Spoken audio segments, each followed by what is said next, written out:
Shit. Oops.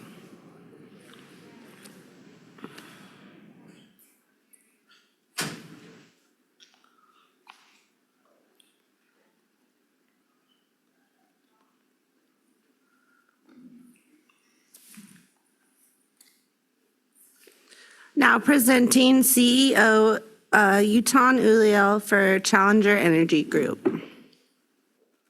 Is it on? Yep. No, that's okay. So hello, I'm Eitan. I'm the Chief Executive of Challenger Energy. It's a small crowd, so we can do this interactively. You can interrupt me, whatever you like. We're a UK-listed company. This is our first time, actually, out in the Wild West of America since we listed on the OTC only at the beginning of April. So this is the beginning of an attempt to engage a bit more with the markets in this part of the world. And I know people are here looking for ideas for microcaps, etc. I think we're unique, both in terms of our business, but in terms of being here at Planet MicroCap. We're the only pure, old-fashioned oil and gas exploration company. And that offers a very interesting risk-reward profile for investors, which I'll talk to. And by the time we finish this, I'd like to leave you just with a few very clear things. Firstly, what are we? We're an oil and gas company focused exclusively on Uruguay. You may not know where Uruguay is, you may not care where Uruguay is, it's in South America. But to people in the industry, and I'll show you this, Uruguay has become one of the preeminent exploration hotspots in the globe, frontier exploration hotspots. We know what we're doing. The people in the company, we're all industry professionals who've been doing this for 25 years at very large oil companies and also at small entrepreneurial oil companies. We're in a very good position financially. We're a microcap, but we're in very good financial shape in terms of how people look at oil companies. And why are we doing this? Right at the moment, we're at the beginning of what I think will be a pivotal growth phase. We have great assets, we have clear value-adding work programs getting underway, and we have a partnership with Chevron, who people here presumably know, on our prime asset in Uruguay. And so the next 18 months for our company is going to be company-making time. The very basics, of course, we're an AIM-listed company, as I said. For people here, though, it's very easy now. You can access us via the OTC. MicroCap, we have a market cap of about 22 million pounds, so that's roughly 30 million American pesos. And as I said, we're in good financial shape at the moment. We've got solid cash balance, no debt. All of our work program commitments over the next 18 months are funded. And we have a great list of shareholders. So obviously, we'd like to build out our shareholder base here in North America. But, industry smart money has already got into our stock. Morgan Stanley are one of our biggest shareholders. Charleston Energy, who are a specialist energy investment fund in New York, got into us about a year ago. It's a very tightly held stock. As you will see there, I own about 6% of the company, and I have another 5% or so under option, and that 6% I've paid for. So I'm 100% aligned with other shareholders in this business.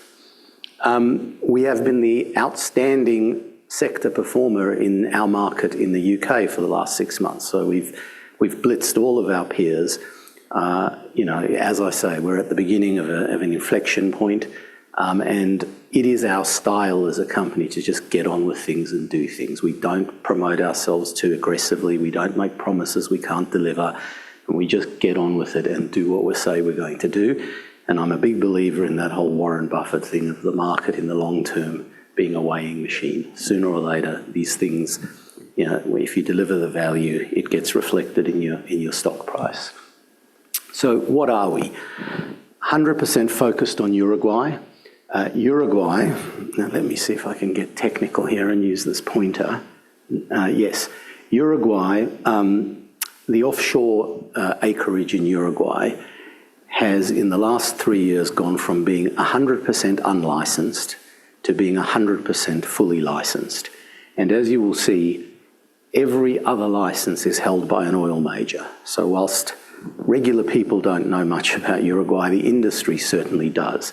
Shell, Apache, YPF is the national oil company of Argentina, and Challenger Energy is the only junior company with a position in Uruguay, and for that matter in the southern waters of Brazil and the northern waters of Argentina, which are also, this whole region is a very, very hot exploration zone, and I'll explain to you why in a second. But we've got 2 licenses. One of them you'll see is now in a partnership with Chevron. The other one, we're still 100%, but I'll take you through. And the thing you need to understand is in oil and gas terms, this is material stuff. This is not miserable, small little deposits that may or may not, excite people. This is stuff that excites the majors of the world. We are talking about 15,000 square kilometres of acreage per block, multiple identified oil plays, and billions of barrels of oil prospect in these plays. So that is why all these big guys are playing now in Uruguay, Argentina, and Brazil, and that is what we're after. This is stuff that makes a difference. And Uruguay is a great place. I mean, I go there 4 or 5 times a year. It is as Western, as democratic, as rule of law based, as predictable as anywhere else in the world. And I've been doing this for 25 years in a lot of far-flung, weird and wonderful locations. Uruguay really is up there with the best places to do business, both generally and in terms of our industry. So why Uruguay? Who cares about Uruguay? The thing you need to understand is that about 3 or 4 years ago, in a succession of what can only be described as monstrous discoveries, Total and then Shell and then Galp, which is the Portuguese national oil company, made monstrous discoveries offshore Namibia. And we're talking here about some of the biggest oil discoveries made in the last 10, 15 years anywhere on the planet, okay? And Namibia, and where they've made these discoveries, is the direct conjugate margin of Uruguay, and in particular of one of our blocks in Uruguay. What does conjugate margin mean? If you, as you can see on this picture on the right, if you reconstruct the world back to how it was 120 million years ago, the African plate and the South American plate were right next to each other. And as the two pulled apart over the millions of years, and this, the sediments came in that is what has created today's oil, and then the 2 continents drifted apart to where they are today. Okay, but what is on the African side is exactly the same as what's on the South American side.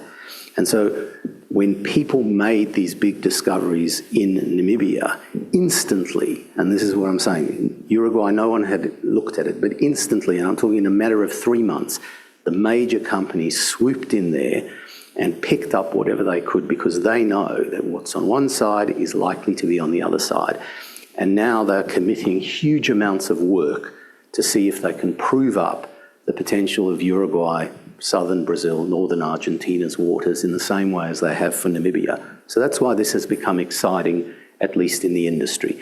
And as I said earlier, we are the minnow swimming in a sea of whales in Uruguay. We are actually the 3rd largest acreage holder. And from an investing point of view, we're it. You can buy shares in Shell, I guess, or in Chevron, but this means nothing in the totality of their business. If someone is interested in playing in this new and emerging space in the international oil industry, we're the only investor access point for that. Just quickly, our 2 assets. I won't go into the technical details. I've tried to avoid putting lots of pictures of squiggles and seismic graphs and what have you, but our first asset is called Area Off 1. That area, we were first awarded it in 2022. We've completed our technical work program on that block. And as a result of that technical work program, last year we were able to attract Chevron as a partner. What does that partnership look like? Chevron purchased 60% of the block from us. And in exchange for that 60%, they've essentially agreed to give us or to spend north of $100 million. That's how much Chevron values what we have here.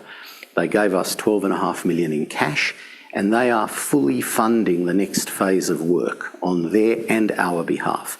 Now, what is that next phase of work?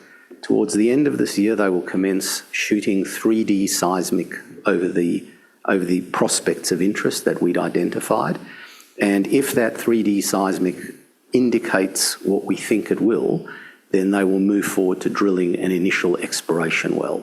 And thereafter, more wells, and hopefully one day, they make a big discovery and they put this thing into development. And this is then a field like anything you'd be familiar with in the Gulf of Mexico or in Guyana, which is the big success story in the international oil industry of the last decade. But the important thing is, when the analysts look at this and they do all their complicated mathematics as how you value these sorts of farm-out deals, as they called, everybody goes, the Chevron deal on its own, without looking at anything else, what may come, our other asset, etc., is worth multiples of our current share price. So you'd expect the CEO to stand here and say these things, but we are genuinely of the belief that at the moment we're undervalued, and as the technical work program evolves and Chevron does more and more work, then hopefully that value gap will close over time. Our second asset, Area Off 3, is very similar in size, slightly different in a geological context and in terms of the plays we think are of interest there. That one we got a bit later. We picked that up in 2023. And there we are right as we stand in the middle of our technical work program. What that technical work program is we've licensed existing seismic data, we've been reprocessing it, we've been doing what's called a satellite seep study, seabed geochemistry studies. So all of this is technical work that our guys are working on. That as a process should wrap up in about July, and then we will immediately commence a formal process to try and bring in a farming partner, very similar to what we did with Chevron. Hopefully we'll be able to get another partner in Chevron or someone similar of that caliber, and it's the same thing, so that they will then take it forward, with money and technical expertise. So that's that. In terms of the way investors look at these things, I'm not sure if it's the same thing here, but when I do these kind of presentations in the UK and Europe, everyone's like, what's your news flow? What are the catalysts coming up? So this tries to lay it out neatly for everybody, but it's very simple. On our Off-1 block, Chevron will do the 3D seismic and then make a decision to drill a well, and then hopefully in 2027 or early 2028, we'll see the first well being drilled in that block. And with Off-3, as I said, technical work underway, wrap that up in the next few months, find us a farming partner, and again, we'd be looking to see a well happening there. So if everything goes according to plan, in the next couple of years, we'll see 2 wells on our block. In addition, all the other license holders in the region are also likewise looking to shoot seismic and drill wells. So there'll be a lot of activity going on in Uruguay, and really what needs to happen is someone needs to make a discovery. And I'll just skip forward here to show you why that matters from an investor point of view. One of our shareholders is Challenger Energy. They're a big investor in a company called Sintana. Sintana is the equivalent, I like to hope, the equivalent of us in Namibia. So when Charleston got into Sintana, no one had yet made discoveries in Namibia, but they had good assets and they partnered with a few big international companies. And that block there, sorry, I'm not using the pointer properly, that is roughly where Sintana was, and that's kind of where we are at the moment. And if you look at the Sintana share price, the thing that creates value in oil companies is drilling, exploration and drilling activity. And as they went through the drilling campaign, their share price rose, and then here they make discoveries and their share price peaked up there. And you go from a $20 million valuation for Sintana to a $300-400 million valuation pretty quickly. And that, it's kind of paradoxical or interesting that we're here in Vegas.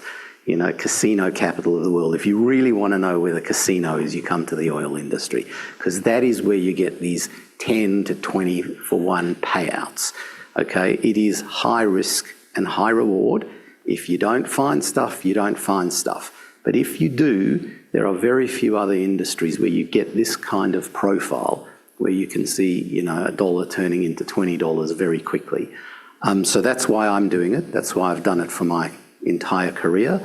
And that's what we're hoping to see happen in Uruguay over the next little while.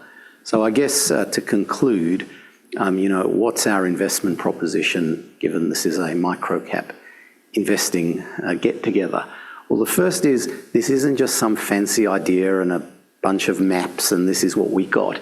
It's an industry-validated investment proposition, okay? We have Chevron. They crawled all over us for 1.5 years doing due diligence before they committed to invest. So they validated what we think about one of our blocks. The industry is piling into this region, so they validate that. And as I say, we have quite a bit of smart money now on our register. In the end, as I say, you still have to find stuff. And the oil and gas industry is like that. You can have all the best technical belief in the world and you drill a well and there's nothing there, well, that's that. But at least, as I say, we have a lot of validation from people who should know these things. It's not just me saying it. The second point, as I mentioned right at the beginning, this is an exclusive opportunity. There is no other way to get into this. So, it's not for everybody, but if this is your investment cup of tea and you're interested in these new emerging frontier exploration plays, we're it for this part of the world. As I said, significant upside from where we are at the moment in a share price sense. Now, we are covered by a bunch of analysts. In the UK, a crowd called Zeus. Their research report is available on our website. There is an American, well-regarded American firm, Stifel Nicklaus, who cover us. Their research is available. You have to contact them. And there's a guy, Malcolm Graham Wood, who's an oil industry analyst in the UK with a huge following.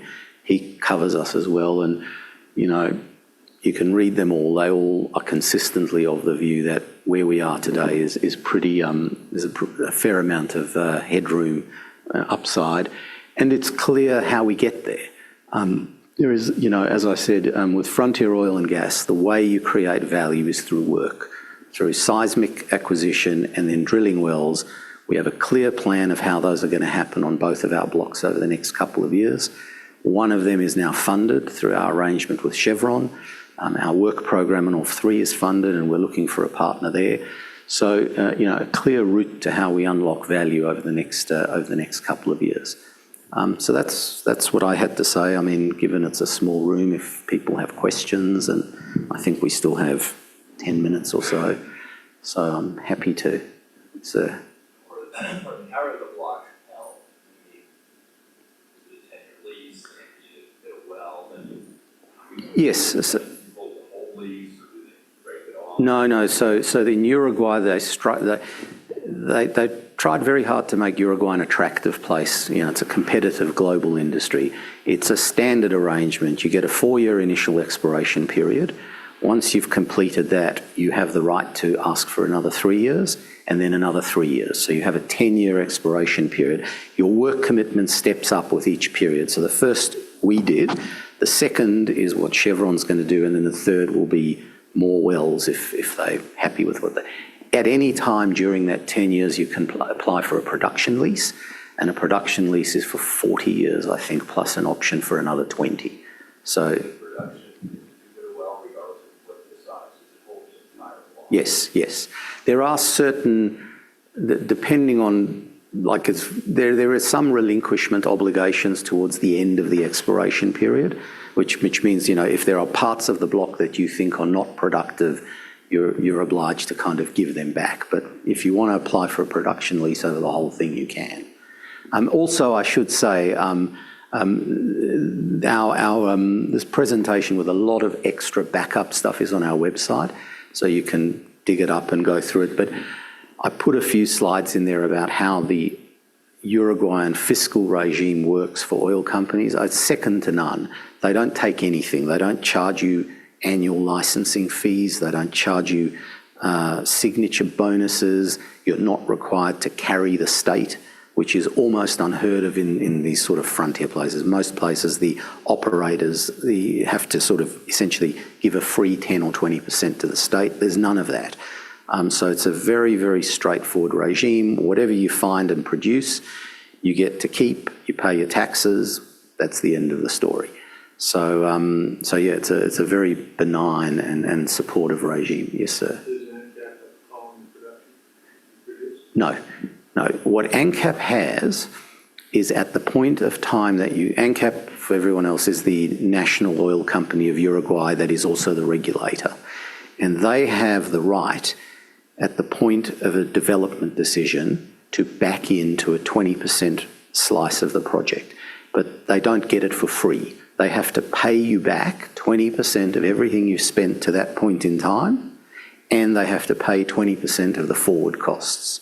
So that's their call on production. If they like it that much, they can essentially buy 20% of the project. No.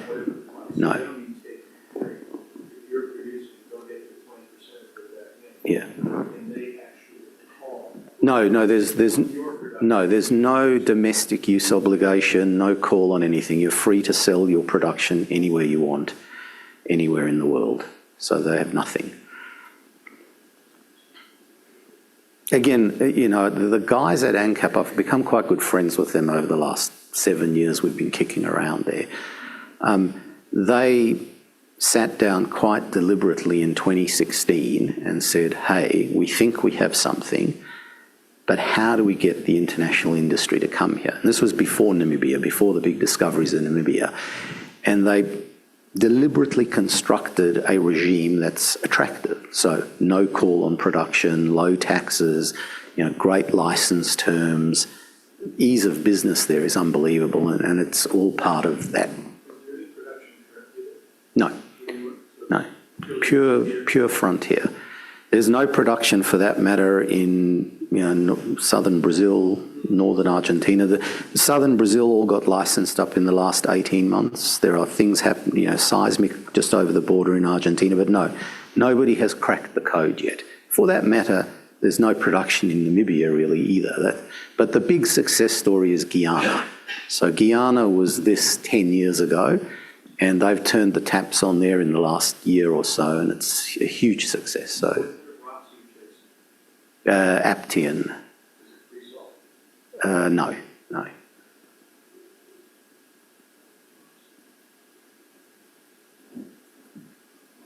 Yep. How does such a small company get a hold of an asset like this? You know, Shell and everyone else. Well, what's your secret? No, well, it's you know, sometimes in life it's a combination of luck and good timing and entrepreneurialism. The abbreviated version of this is COVID happened, and I was sitting in my pajamas in Sydney, and our technical guy is in Canada. And he rang me up one day and he said, he was a lifer at Shell before he joined us. And he rang me up one day and he said, you know, I was talking to my mates at ANCAP in Uruguay. They spent 3 years preparing for licensing and nobody has registered, nobody at all, because of the pandemic. And the licensing round is going on and they're all depressed that they're, you know. And he said to me, it's such a shame. There's this amazing block. We always coveted it at Shell. And if only we could get our shit together, we could get it for virtually nothing. And I said, well, why can't we? I said, oh, well, I remember it was the 18th of April, 2020. And he said, by the end of next month, we have to have done a full-blown technical evaluation, submitted everything, translated into Spanish, you know, notarized and apostilled and hand-delivered in Uruguay in the middle of a pandemic. It can't be done. And I said to him, well, actually, it can be done. We're not doing anything else at the moment. And 6 weeks later, we were the only people who applied for the license. And the guy there called me up. I'd never met him. It was all via Zoom at the time. The guy at ANCAP rang me up. He said, look, we really want to get this underway. So you're a small company. We're going to take a punt on you. We'll give you the license, and your job is to bring us a partner. And then when we brought Chevron in, I said, great, we'll give you another one now. The last one available, you can have it because you've shown us you do what you say you're going to do. But so COVID helped us in a weird kind of way. I'm I asked the question, it's an interesting story. Yeah. Balance sheet, you mentioned strong balance sheet. Well, we have about $10 million in cash against a burn rate of about 2 per annum. So we've got 4 years left. Plus we're being carried by Chevron on the seismic, and we're partially carried on the first well as well. And the work we're doing on area off 3 is going to cost $1 million, $1.5 million. There's lots of 2D. That's what we did. We licensed the 2D and we've just reprocessed it all.